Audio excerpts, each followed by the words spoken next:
عن ابی سعید الخدری قال کان رسول اللہ صلی اللہ علیہ وسلم یجاور فی رمضان العشر التی فی وسط الشہر۔ حضرت ابو سعید خدری رضی اللہ تعالی عنہ آپ روایت کرتے ہیں، فرماتے ہیں کہ حضور اکرم صلی اللہ علیہ وسلم رمضان شریف میں درمیانے عشرے میں اعتکاف فرمایا کرتے تھے۔ فَإِذَا كَانَ حِينَ يُمْسِي مِنْ 20 لَيْلَةً تَمْضِي وَيَسْتَقْبِلُ 21 رَجَعَ إِلَى مَسْكَنِهِ۔ اور جب 20ویں رات گزر جاتی اور 21ویں رات آتی تو حضور اکرم صلی اللہ علیہ وسلم واپس اپنے گھر کو لوٹ جاتے، یعنی درمیانے عشرے کا حضور اکرم صلی اللہ علیہ وسلم اعتکاف فرمایا کرتے تھے۔ مختلف اعتکاف آپ صلی اللہ علیہ وسلم نے فرمایا، پہلے عشرے کا بھی، دوسرے کا بھی اور تیسرے عشرے کا بھی اعتکاف آپ صلی اللہ علیہ وسلم نے فرمایا، اور 20 دنوں کا اعتکاف بھی حضور اکرم صلی اللہ علیہ وسلم سے ثابت ہے۔ حضرت ابو سعید خدری فرماتے ہیں کہ 20ویں شب گزر جاتی اور 21ویں شب جب آتی تو حضور اکرم صلی اللہ علیہ وسلم واپس اپنے گھر کو لوٹ جاتے۔ وَرَجَعَ مَنْ كَانَ يُجَاوِرُ مَعَهُ، اور جو لوگ حضور اکرم صلی اللہ علیہ وسلم کے ساتھ اعتکاف بیٹھے ہوتے وہ بھی واپس اپنے گھروں کو لوٹ جاتے۔ وَأَنَّهُ أَقَامَ فِي شَهْرٍ جَاوَرَ فِيهِ اللَّيْلَةَ الَّتِي كَانَ يَرْجِعُ۔ اس بار رمضان المبارک کے اندر حضور اکرم صلی اللہ علیہ وسلم واپس نہ لوٹے بلکہ اعتکاف بیٹھے رہے، یعنی جو 20ویں شب گزارنے کے بعد حضور اکرم صلی اللہ علیہ وسلم واپس جایا کرتے تھے تو اس دفعہ حضور واپس نہ گئے، اعتکاف پر ہی بیٹھے رہے۔ فخطب الناس، اور لوگوں سے خطبہ ارشاد فرمایا۔ فأمرهم ما شاء اللہ، جو اللہ نے چاہا اس بات کا لوگوں کو حکم دیا۔ ثم قال كنت اجاور هذه العشرة ثم قد بدا لي ان اجاور هذه العشر الاواخر، اور پھر فرمایا کہ میں اس عشرے میں اعتکاف کرتا تھا، یعنی درمیانے عشرے میں لوگوں کو مخاطب کر کے آپ صلی اللہ علیہ وسلم نے جو خطبہ دیا اس میں فرمایا کہ میں اس عشرے میں اعتکاف کیا کرتا تھا، پھر میرے لیے یہ انکشاف ہوا کہ میں آخری عشرے کا اعتکاف کروں، یعنی اللہ رب العزت کی طرف سے یہ حضور اکرم صلی اللہ علیہ وسلم پر منکشف ہوا کہ آپ آخری عشرے کا اعتکاف فرمائیں۔ وجہ کیا تھی؟ وجہ یہ تھی کہ لیلۃ القدر جو ہے اس کی تلاش میں، یعنی آپ صلی اللہ علیہ وسلم نے پہلے عشرے کا اعتکاف بھی اسی لیے کیا کہ لیلۃ القدر جو شب قدر جس کو ہم کہتے ہیں اس کو تلاش کروں، پھر دوسرے عشرے کا حضور نے اعتکاف کیا کہ اس عشرے میں لیلۃ القدر کو تلاش کروں۔ پھر حضور فرماتے ہیں کہ مجھ پر یہ انکشاف ہوا کہ میں آخری عشرے کا اعتکاف کروں، یعنی کہ حضور کو یہ بتایا گیا کہ آپ لیلۃ القدر کو تلاش کر رہے ہیں تو آپ آخری عشرے میں تلاش کریں۔ تو حضور نے پھر اعتکاف نہ توڑا، یعنی جب گھر جاتے تھے واپس تو اس دفعہ گھر نہ گئے اور اعتکاف بیٹھے رہے، اور یہ خطبہ لوگوں سے ارشاد فرمایا، اور پھر ساتھ یہ بھی فرمایا کہ جو میرے ساتھ اعتکاف کرے هذه العشر الاواخر فمن كان اعتكف معي فليثبت في معتكفه، جو میرے ساتھ اعتکاف کرنا چاہتے ہیں وہ اپنی جگہ پر بیٹھے رہیں، وہ نہ جائیں واپس، یعنی جو لیلۃ القدر کی تلاش میں ہیں وہ بیٹھے رہیں۔ وقد اریت هذه التي، مجھے اس رات میں شب قدر دکھائی گئی، یعنی حضور اکرم صلی اللہ علیہ وسلم کو لیلۃ القدر جو ہے وہ دکھائی گئی۔ ثم انسیتها، پھر مجھے بلا دی گئی، اب دکھائی گئی، یعنی لیلۃ القدر کے بارے میں حضور اکرم صلی اللہ علیہ وسلم کو بتا دیا گیا، آگاہ کر دیا گیا کہ کون سی رات ہے اور کس عشرے میں ہے، اور طاق راتوں میں ہے یا جفت راتوں میں ہے، یہ سب کچھ بتا دیا گیا۔ حضور فرماتے ہیں ثم انسیتھا، پھر مجھے بلا دیا گیا، اور اس کی کیا وجہ ہوئی یہ انشاءاللہ اگلی حدیث میں بات آ جائے گی۔ پھر مجھے بلا دیا گیا، وابتغوها فی العشر الاواخر وابتغوها فی کل وتر، تو اب لہٰذا تم ایسا کرو کہ اس کو آخری عشرے کی طاق راتوں میں تلاش کرو، یعنی اس کی تلاش جاری رکھو۔ اگر بتا دیتے تو ظاہر سی بات ہے امت کو بھی پتہ چل جاتا، تو جب امت کو پتہ چلتا تو پھر اسی رات میں امتی عبادت کرتے اور اللہ کو راضی کرنے کی کوشش کرتے اور اپنی مناجات اللہ کی بارگاہ میں پیش کرتے۔ تو بتایا اس لیے نہیں تاکہ امت زیادہ سے زیادہ عبادت کرے۔ جو لوگ اس رات کی تلاش میں رہتے ہیں وہ رمضان میں ہر رات میں عبادت کرتے رہتے ہیں۔ ہم تو بس تراویح پڑھتے ہیں تو گھروں کو بھاگتے ہیں نا، لیکن ایسے بھی اللہ والے لوگ موجود ہیں جو رمضان شریف کی راتوں میں وہ بہت کم سوتے ہیں، سوتے نہیں، وہ لیلۃ القدر کی تلاش میں رہتے ہیں اور پوری رات نوافل ادا کرتے رہتے ہیں تاکہ اللہ راضی ہو جائے۔ بہرحال حضور فرماتے ہیں کہ مجھے بلا دیا گیا، اب تم اس کو طاق راتوں میں تلاش کرو۔ قد رأیتنی اسجد فی ماء و طین، میں نے خواب میں دیکھا ہے کہ میں پانی اور مٹی یعنی کیچڑ میں سجدہ کر رہا ہوں۔ یعنی یہ ایک خاص نشانی حضور اکرم صلی اللہ علیہ وسلم کو لیلۃ القدر کے بارے میں بتائی گی کہ لیلۃ القدر وہ رات ہوگی جس رات میں بارش ہوگی اور آپ صبح کی نماز جب ادا کریں گے تو آپ کیچڑ کے اندر سجدہ کریں گے۔ یہ حضور اکرم صلی اللہ علیہ وسلم کے لیے خاص تھا، ضروری نہیں کہ ہر بار شب قدر پر جو ہے وہ بارش ہوگی اور یہ معاملہ ہوگا، یہ ضروری نہیں، یہ صرف حضور اکرم صلی اللہ علیہ وآلہ وسلم کے اس وقت کے لیے تھا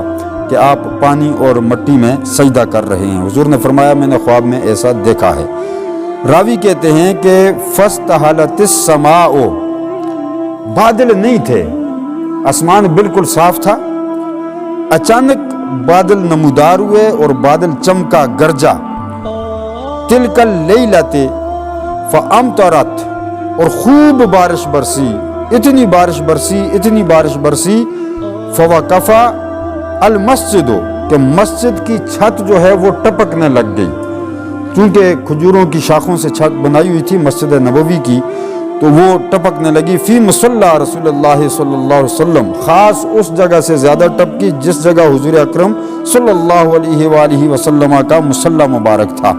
اس جگہ سے چھت ٹپکی۔ لیلۃ 21، اور راوی حضرت ابو سعید خدری فرماتے ہیں کہ یہ 21ویں شب تھی، یعنی 21ویں رات تھی یہ، یعنی یہ حضور اکرم صلی اللہ علیہ وسلم کے دور کے اندر جو لیلۃ القدر آئی وہ 21ویں شب ہوئی۔ تو 21ویں شب یہ تھی جس میں بارش ہوئی، اور فبصرت، میں نے دیکھا، عینی، اپنی آنکھوں سے دیکھا، فنظرت الیہ انصرف من الصبح، جب حضور اکرم صلی اللہ علیہ وسلم صبح کی نماز سے فارغ ہوئے، ووجہہ ممتلا طینا وماء، حضور اکرم صلی اللہ علیہ وسلم نے پانی اور مٹی پر سجدہ کیا۔ جب نماز سے فارغ ہوئے تو کیچڑ جو ہے وہ آپ صلی اللہ علیہ وسلم کی پیشانی مبارک کے ساتھ لگا ہوا تھا، یعنی وہ جو نشانی اللہ رب العزت نے حضور کو لیلۃ القدر کے بارے میں بتائی تھی وہ اس روز ظاہر ہو گئی۔ یہ 21ویں شب تھی، لیکن حضور اکرم صلی اللہ علیہ وسلم نے فرمایا کہ اس کو آخری عشرے کی طاق راتوں میں تلاش کرو۔ 21ویں بھی ہو سکتی ہے، 23ویں بھی ہو سکتی ہے، 25ویں بھی ہو سکتی ہے، 27ویں بھی ہو سکتی ہے، اور 29ویں شب بھی ہو سکتی ہے، لیلۃ القدر جسے کہا جاتا ہے۔ یہ امت کے لیے ہے کہ ان راتوں میں لیلۃ القدر کو تلاش کرو اور اپنے رب کو راضی کر لو۔ یہ گھومتی رہتی ہے لیلۃ القدر آخری طاق راتوں میں، اس کو تلاش کرنا پڑے گا، کوئی ایک رات کو مختص ہم نہیں کر سکتے۔ ہاں علماء کرام قرآن و احادیث سے استدلالن، یعنی جتنا علم علماء کے پاس آتا ہے اس علم کو مد نظر رکھتے ہوئے 27ویں شب کی طرف تمام علماء اس بات پر متفق ہو جاتے ہیں کہ 27ویں شب جو ہے یہ لیلۃ القدر ہو سکتی ہے، کنفرم نہیں لیکن ہو سکتی ہے۔ اب بلا کیوں دی گئی، اٹھائی کیوں؟ اصل وجہ یہ ہے، جو مین بات ہے، مقصد جو بتانے کا ہے، وہ اصل بات یہ ہے جس سے ہمیں تھوڑا بہت سبق بھی ملتا ہے اور ہم اپنے آپ کو راہ راست پر لا سکتے ہیں۔ وہ اگلی روایت کے اندر الفاظ موجود ہیں، بس یہ روایت میں عرض کر دوں۔ عن عبادۃ بن صامت قال خرج النبی صلی اللہ علیہ وسلم لیخبرنا بلیلۃ القدر فتلاحى رجلان من المسلمین۔ حضرت عبادہ بنت صامت رضی اللہ تعالیٰ عنہ فرماتے ہیں کہ حضور اکرم صلی اللہ علیہ وسلم باہر تشریف لائے، یعنی مسجد سے، اپنے حجرے سے باہر تشریف لائے، ہم کو شب قدر کی خبر دینے کے لیے تشریف لائے۔ یعنی جو حضور اکرم صلی اللہ علیہ وسلم کو بتایا گیا تھا کہ لیلۃ القدر کون سی رات ہے، یہ علم حضور کو دے دیا گیا، تو حضور ہمیں بتلانے آئے، اپنے غلاموں کو بتانے آئے۔ تو دو بندے فتلاحى رجلان من المسلمین، دو بندے آپس میں جھگڑا کر رہے تھے، لڑ رہے تھے۔ تو حضور اکرم صلی اللہ علیہ وسلم نے فرمایا کہ میں تو تمہیں لیلۃ القدر کی خبر دینے آیا تھا، میں تمہیں بتانے آیا تھا۔ فقال خرجت لاخبرکم بلیلۃ القدر، میں بتانے آیا تھا کہ لیلۃ القدر کون سی رات ہے۔ فتلاحى فلان و فلان، تو فلاں فلاں آپس میں لڑ رہے تھے، جھگڑا کر رہے تھے۔ فرفعت، تو لیلۃ القدر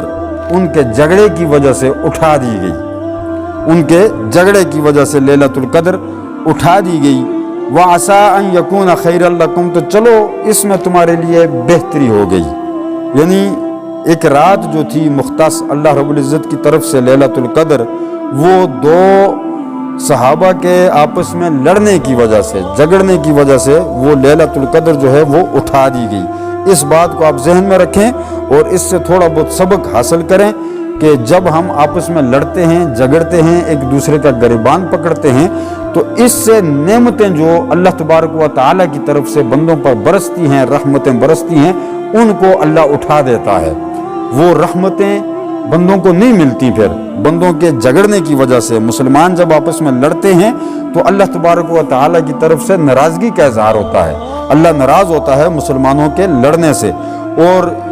اس بات کو بھی ذہن میں رکھیں کہ جب مسلمان آپس میں لڑتے ہیں تو اللہ کی نعمتیں اٹھتی ہیں، اللہ کی رحمتیں اٹھتی ہیں، اور معاشرے کے اندر لڑائی ہو تو اس سے پورا معاشرہ متاثر ہوتا ہے، اس پورے معاشرے سے رحمتیں اٹھا دی جاتی ہیں، اللہ کی نعمتیں اٹھا دی جاتی ہیں۔ اور گھر کے اندر لڑائی جھگڑا ہو تو اس گھر سے رحمتیں اٹھ جاتی ہیں، اس گھر سے اللہ کی نعمتیں اٹھ جاتی ہیں، اور رزق کے اندر تنگی پیدا ہوتی ہے، رزق تنگ ہو جاتا ہے بندوں کا۔ تو ہمارے رزق کے اندر جو تنگی ہوتی ہے، جو ہمارے معاملات کے اندر تنگی ہوتی ہے، یہ ہماری اپنی حرکتوں کی وجہ سے ہوتی ہے۔ ہم مسلمان جب ایک دوسرے کا گریبان پکڑتے ہیں اور ایک دوسرے کی جڑیں کاٹتے ہیں،